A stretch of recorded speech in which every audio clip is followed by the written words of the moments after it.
اعوذ باللہ من الشیطان الرجیم، بسم اللہ الرحمن الرحیم۔ آج سورۃ مجادلہ کا چوتھا حصہ بیان کرنے جا رہی ہوں، جس کا ترجمہ ہے: اے ایمان والو، تم جب آپس میں مشورت کرو تو گناہ اور حد سے بڑھنے اور رسول کی نافرمانی کی مشورت نہ کرو، اور نیکی اور پرہیزگاری کی مشورت کرو۔ اللہ سے ڈرو جس کی طرف اٹھائے جاؤ گے، اور مشورت تو شیطان ہی کی طرف سے ہے، اس لیے کہ ایمان والوں کو رنج دے اور وہ ان کا کچھ نہیں بگاڑ سکتا ہے۔ حکم خدا اور مسلمانوں کو اللہ ہی پر بھروسہ چاہیے۔ اے ایمان والو، جب تم سے کہا جائے مجلسوں میں جگہ دو تو جگہ دو، اللہ تمہیں جگہ دے گا، اور جب کہا جائے اٹھ کھڑے ہو تو اٹھ کھڑے ہو، اللہ تمہارے ایمان والوں کے اور ان کے جن کو علم دیا گیا ہے درجے بلند فرمائے گا، اور اللہ کو تمہارے کاموں کی خبر ہے۔ اے ایمان والو، جب تم رسول سے کوئی بات آہستہ عرض کرنا چاہو تو اپنی عرض سے پہلے کچھ صدقہ دے لو، یہ تمہارے لیے بہتر اور بہت ستھرا ہے۔ پھر اگر تمہیں مقدور نہ ہو تو اللہ بخشنے والا ہے، مہربان ہے۔ تفسیر اس آیت کا خلاصہ ہے کہ اے مسلمانوں، جب تم آپس میں صلاح مشورہ کرو تو یہودیوں اور منافقوں کی طرح گناہ نہ کرنا، جیسا کہ وہ کرتے ہیں، منہ پر ہاں ہاں کرتے ہیں اور پیٹھ پیچھے مکر کرتے ہیں، اور مسلمان ہرگز اپنا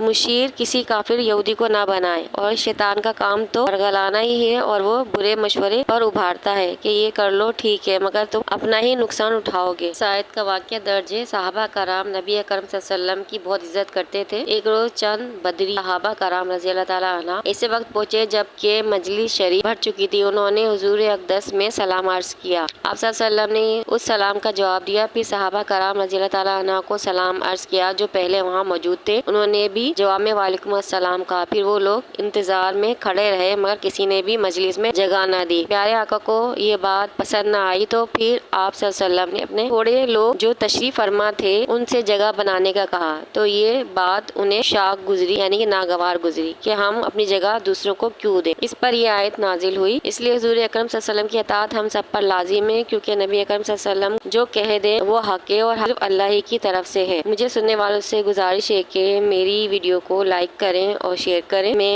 آپ تمام سننے والوں کی شکر گزار ہوں کہ آپ میری ویڈیو پسند کر رہے ہیں، اور میرے چینل کو بھی سبسکرائب کر دیں تاکہ میری ویڈیو آپ تک جلد پہنچ جائے۔ اپنی دعاؤں میں یاد رکھیں۔ اللہ نگہبان۔